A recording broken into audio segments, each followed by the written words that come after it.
We have been hearing a lot of talk about de-dollarization, but the mood apparently appears to be shifting towards embracing this.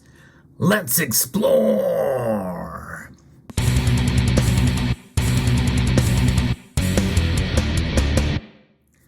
Yep, you guessed it. I'm talking about dollarization. Who would have thought it? Well, we have seen it in the past. In fact, that's part of the reason why the dollar is hanging on so tight, because of many nations whose currencies have failed have embraced, yes, the dollar. In fact, even in places like Venezuela, where there are strong sanctions, at least there were, and folks are embracing the dollar. The dollar is indeed a much safer bet than many of the local currencies in some of these areas. Some of these countries where currencies have failed and fallen with massive triple-digit inflation, with our tawdry 3.2% inflation right now, that's a very strong and stable currency by comparison. However, most assuredly, there are some currencies out there that have a little bit less inflation than ours, but they don't have the impact that the dollar has. But still, why not just go for the gold? Because gold is the ultimate stable store of value that we know so dear. I'm going to be referencing an article about what one country is doing to dollarize, and it's a big deal because of an election that just took place. This is a piece from Peter St. Onge has wrote an interesting piece here at Sound Money Metals, Sound Money Defense League, about what the new leadership there in Argentina wants to do. What if they were to shut down their central bank? What would happen?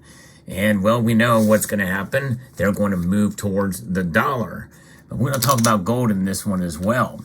So if Argentina were to get rid of its central bank, will Argentinians be carrying around a pocket full of greenbacks, or better yet, gold coins, while unemployed bankers shine shoes? Well, we can only hope. Last week, there was a piece that was written about hyperinflation with Weimar Germany that the author had written. But now we're talking about the new one that the prime minister, the new leader of Argentina, Javier Milei, is proposing this dollarization move. In fact, on this very day that I record this video, Javier Milei is taking office after his shock win in the Argentinian election. He is promising to close the central bank and ditch the currency. But what would it look like? Going by other dollarizations, it would reduce inflation dramatically, leading to a much faster economic growth and prosperity. And it would make Argentina's bank stronger, reducing the risk of a financial crash. Put it together, and Argentina would go from perennial basket case to well on its way to prosperity. Yes. Will it happen? Well, it's not really nearly as hard as it looks, meaning Argentina could inspire many other countries to follow suit. Let's take a look back and see what the functions of a central bank are. According to Walter Bagehot's seminal 1873 book, Lombard Street, the two main functions of a central bank are money printing and banking regulation, which means, bailing out insolvent banks. When it comes down to it, money printing means the central bank decides how much new money should be created, or counterfeited if you prefer. This is mainly done using interest rates. Lower rates means more money is created, generally by banks lending it into existence. Higher rates reduce money creation. The second function is banking regulation. It includes some things like oversight of payment rails, which would probably be transferred to the Ministry of Finance if the central bank didn't exist. But the economically important part of central bank regulation is deciding how much money commercial banks can use. This is influenced by interest rates, by mainly the central bank's willingness to bail out insolvent commercial banks.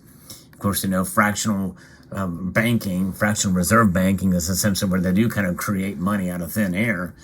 It's called the lender of last resort function, and it's a bedrock of central banking ever since Bagehot. If a bank is insolvent and nobody else will lend it money, the central bank will still lend. In other words, it's a standing offer to bail out. And banks can run wild with risk, since they know this. Essentially, they're gamblers who get to keep their wins but their losses are covered. It's a win-win situation for them, but it's a lose-lose situation for us. So what happens if we were to close the central bank? Beyond trivial transfer payments oversight, the main impact is you're effectively ditching the local currency, and it would be replacing it with the United States dollar. This would take Argentina out of both those main central bank functions, money printing and bailouts. This means no more direct money printing. The central bank can't buy government deficits to create new money, and it would take Argentina out of the interest rate game. Rates would then be set by the Federal Reserve instead.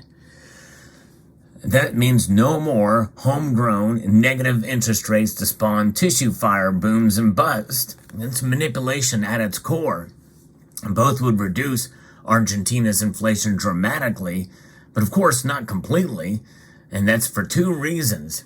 Adopting the dollar essentially means adopting the U.S. inflation rate as well, which is a lot better than Argentina, as we mentioned before, but it's still running, like I said, at 3.2% as of the recording of this video.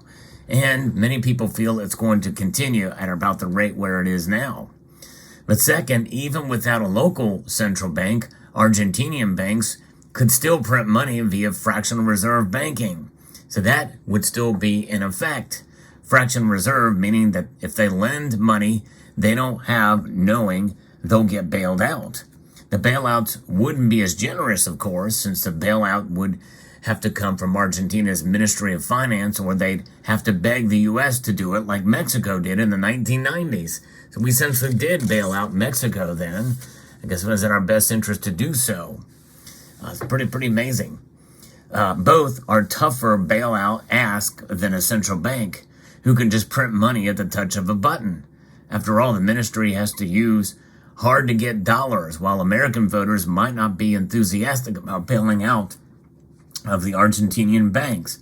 Of course, when Ecuador took on our dollar coin, the golden dollars that nobody wanted here, we sent all those over. We didn't want them here, so it was fine. We'll just send them over to Ecuador, and that's what they did. It was kind of a bailout for them, so whenever they needed it, they took it in the form of at least coins. At least that's something a little bit more substantive than a cotton linen fiber note, as you see here. So Argentina getting rid of the central bank dramatically reduces inflation because it completely eliminates direct money printing, about half of the total going to the M1 money supply, and it dramatically reduces fractional reserve printing, which is the other half. Now, we are on this reality of a campaign promise. Will it be upheld? Can Milei do it? What are the odds? The key hurdle for Milei is that he lacks a congressional majority, meaning he has to rely on the public pressures on public pressure on the legislative body. Dollarization, replacing the local currency with the dollar, isn't as radical as it looks. We talked about Ecuador, but also El Salvador dollarized recently, ditching their basket case currencies for the U.S. dollar under conventional governments. Both kept their central banks, but without a currency, it's basically a janitor. They're just kind of maintaining the building and the infrastructure and the institution. Both countries swapped out their national currencies for the U.S. dollar around the year 2000, and both benefited massively, going from among the poorest countries in Latin America to at least the normal. Taking the before and after before dollarization, El Salvador annual inflation rate was 15%, and Ecuador's was about 40%. After dollarization, both averaged 1.5% per year, about 1/5 of the rate of the rest of Latin America. For comparison, over the same period, Argentina ran inflation of 39% per year because they have limited supplies of those dollars, whereas here in the United States, well, the M2 money supply increased during those times, and it was fine. The Fed was fine with it because it was running about 2 or a little bit more percent. So after they dollarized, El Salvador had about half the average income as the rest of Latin America, and Ecuador was about a third. In the following 20 years, El Salvador grew almost 30 times faster than the rest of Latin America, and Ecuador grew 2.5 times faster, almost 7% per year, which is tiger levels. Argentina, meanwhile, grew at just 0.5% per year.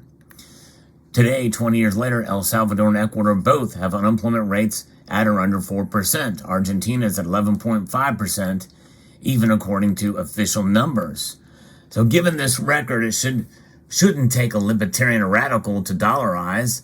Every country currently suffering high inflation should be dollarizing right now, according to the author here. And I agree with that, of which there are currently dozens from Venezuela to Lebanon and Turkey to Ethiopia. As for Argentina, whether or not Milei manages to formally shutter the central bank, if he manages to dollarize it, it will be a godsend for the long-suffering people of Argentina.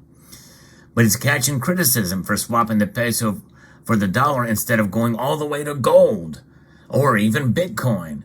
But voters will only go so far in a single bound, and the dollar is still a much better sight than local confetti. Whether he succeeds to ultimately depend on his ability to keep the people on side to push reform through a presumably hostile Congress. But the thing is if you dollarize, you can use that as a momentum to essentially sock away some gold, not necessarily in the central bank if it's not there, but the Ministry of Finance can hold it. And I think it's a good idea to Argentina to increase their gold reserves if they have any at all. And I think that would definitely be a way to do like what Mongolia said recently in a video I did, where they, indeed, in the most simplest ways, hold on to gold to protect themselves and to protect the economic stability of their country. Well, I think Argentina should do the same. Gold does not necessarily have to transact as money, but it can be held as a safe haven. Just like you and I, we hold gold. We hold gold in the form of coins like this, bullion coins, that are issued not to be spent, but to be held as a safe haven, as a protection. It is an insurance policy.